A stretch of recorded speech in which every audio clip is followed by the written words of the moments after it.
Okay, we now continue with this avatar of Parshuram. As I said before, the the king was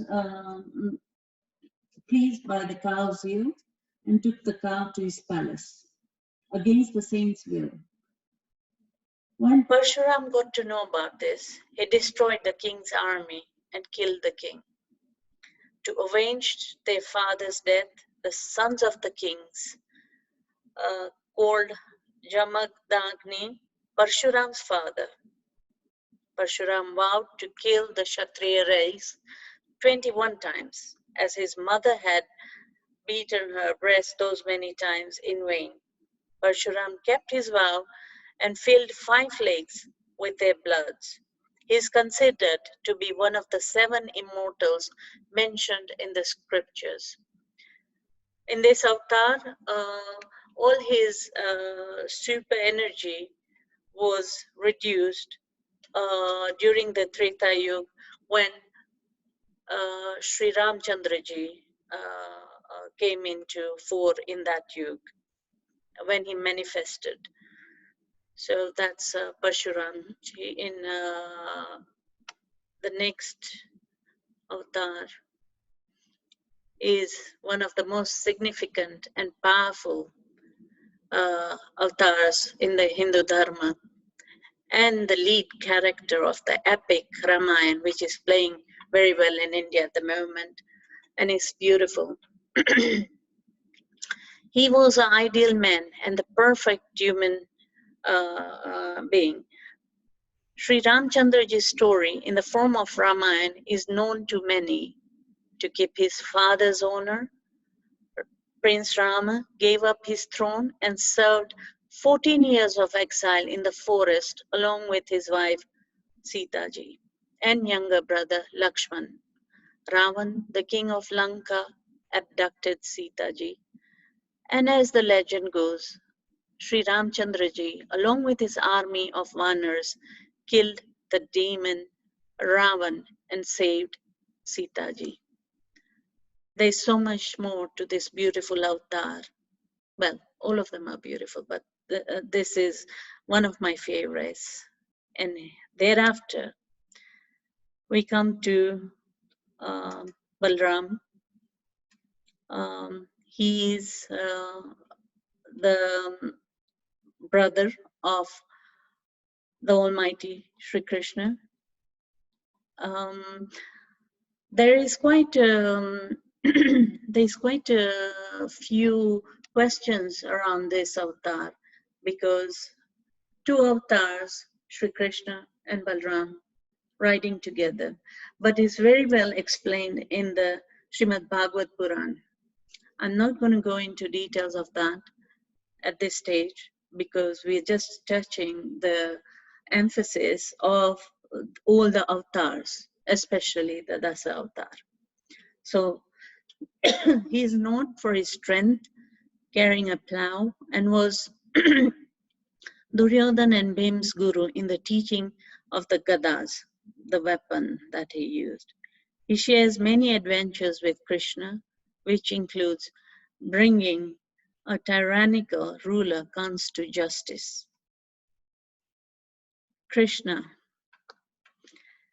What can we say about this avatar? Anything we say is not going to be enough. Everything about him is, you know, is the supreme almighty God, and whose creation we see all around us, and situated within us as the Paramatma as well, you know, our daily unity with him. Krishna, born in the Dwapar Yuga, a cowherd, you know, to destroy his uncle and demon Kans. He also played an essential role in the battle of Kurukshetra between the cousin clans Pandavas and Kauravas for the throne of Hastinapur.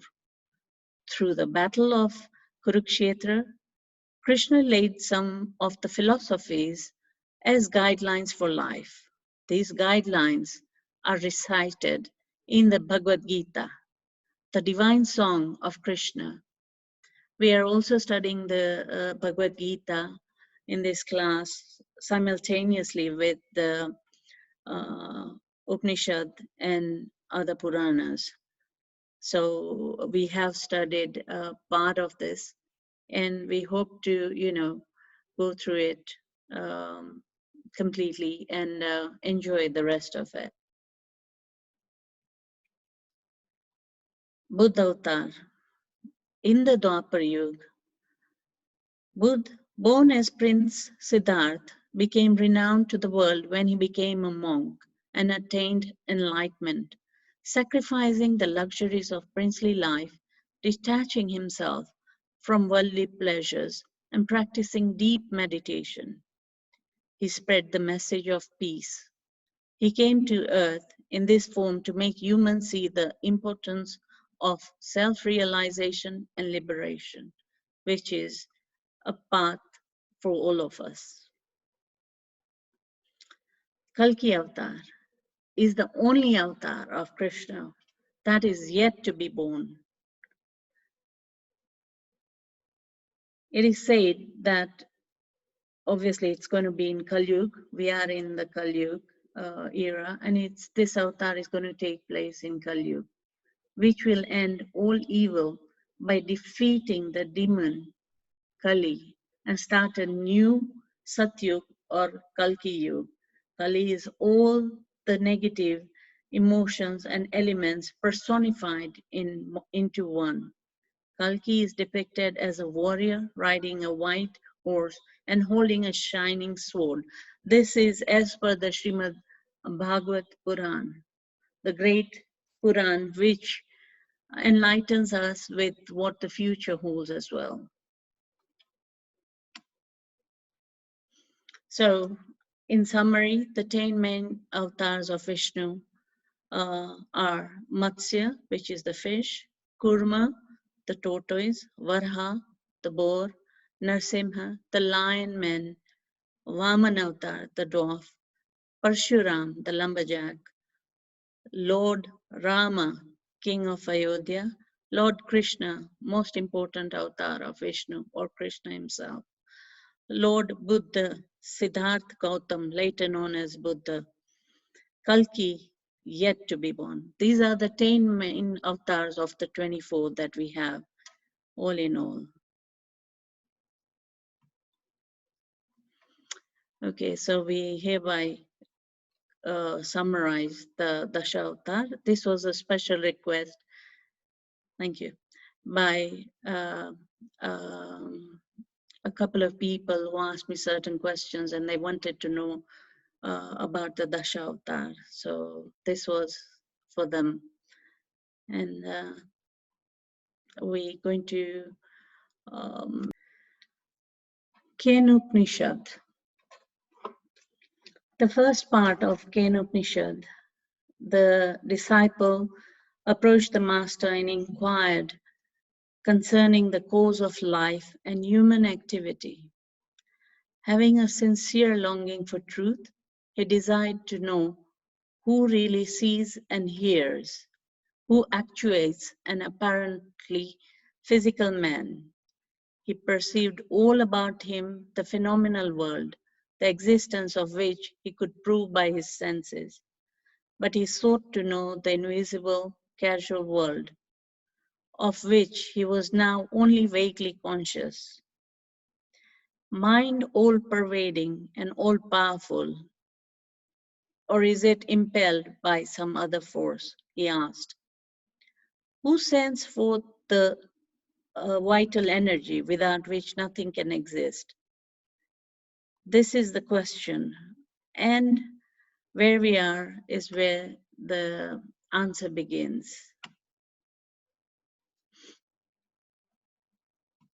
This is the first part of the Upanishad that we talked about. It's also known as Talwakar Upanishad, as it appears in the Talwakar Brahman. Here the Divine Mother appears in the form of Mother Wisdom, and she imparts divine wisdom to Indra, the king of the Devtas. When the Devtas in their pride could not find Paramatma, who is without beginning or end, although they searched high and low. This is the shlok of the Kena Upanishad, the opening shlok, and the prayer. Sa tasmin eva kakshe striyam ajag ama bahush obham an amuma hemavatim tam hovach kim etad yakshameti. The Upanishad is also called Kena Upanishad because it begins the inquiry, the question of where the mind goes towards its object, the beginning and the end, the Brahman. How do we find him? And the answers are by the, here we go, part 2.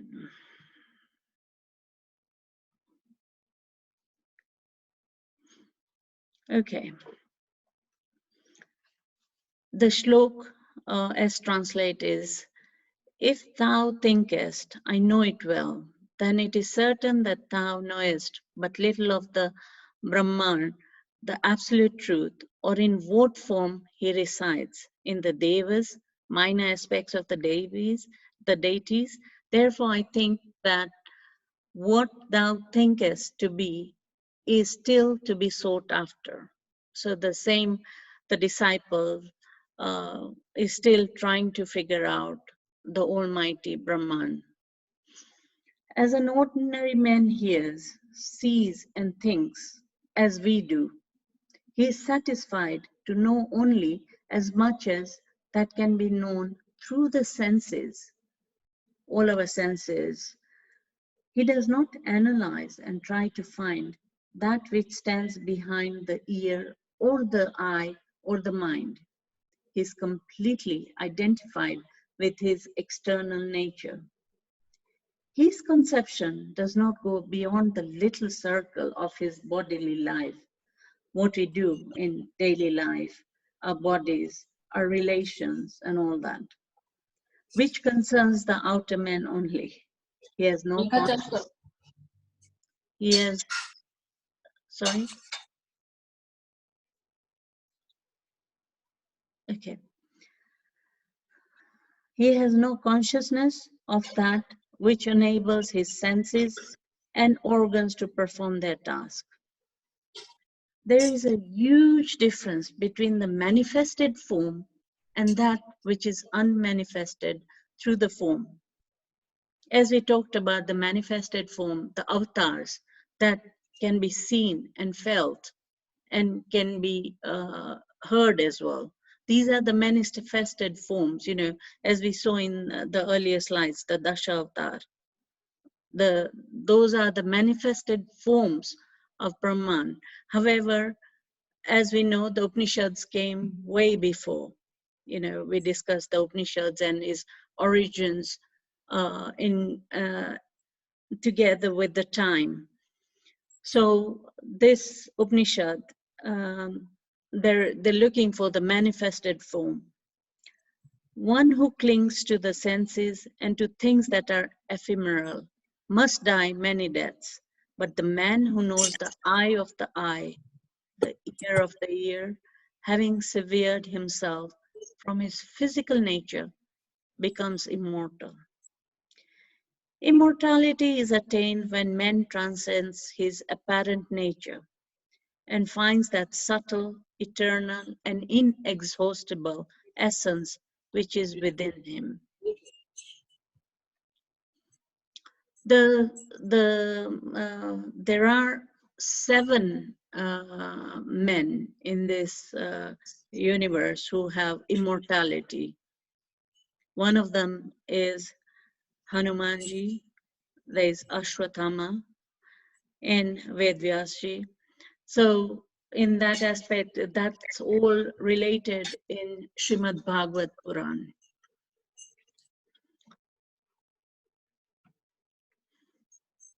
May move on to the third path. The Brahman once won a victory for the Devas. Through that victory of the Brahman, the Devas became elated. They thought, this victory is ours, this glory is ours. The Brahman perceived this and appeared before them. They did not know what mysterious form it was. They said to fire, O Jataved, meaning all-knowing, find out what mysterious spirits this is. He said, yes. The physical eyes are unable to perceive that subtle essence, nor can it be expressed by finite language or known by finite intelligence, because it is infinite. Our conception, our senses, even in today's world, we have such limited senses. We only perceive and understand what we see, not beyond. Whatever the media shows us, we only see that and we understand only that. We don't see beyond that. That is the perception of human beings. So what about the perception of God? How do we, conceptualize that? Our conception of knowing finite things is to know their name and form, but knowledge of God must be distinct from such knowledge, the Almighty. This is why some declare God to be unknown and unknowable, because He is far more than the eye or the mind or the speech can perceive or comprehend or express. The Upanishad does not say that He cannot be known. He is unknowable to man's finite nature. However, a finite mortal apprehending an infinite whole, but He can be known by men's godlike nature. Basically, look within yourselves and you can understand our limitations ourselves. However, to understand the nature of the Almighty, the Supreme God, is very difficult for us mortals. Therefore, by looking within is understanding the scriptures, consciousness, lightening your consciousness, and being in constant elation with the Parabrahma Paramatma within us, the super soul residing within all of us, and knowledge.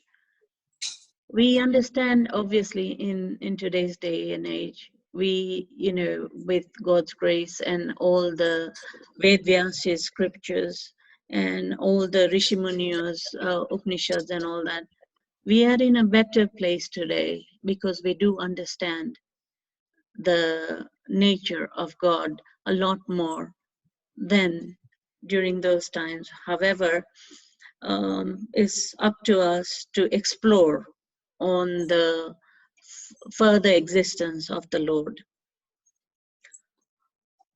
Ordinarily, we only know the three states of consciousness: waking, dreaming, and sleeping. However, there is a fourth state, and that's the superconscious, which transcends all this. In the three states, the mind is not very clear. Sorry?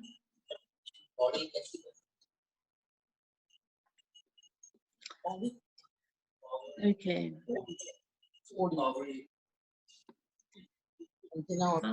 I think somebody's phone has some background. Please, can you kindly just look into your phones, please? Thank you. And mute it if possible.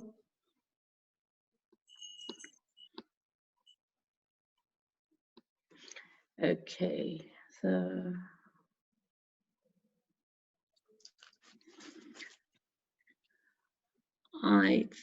okay, the next section we're going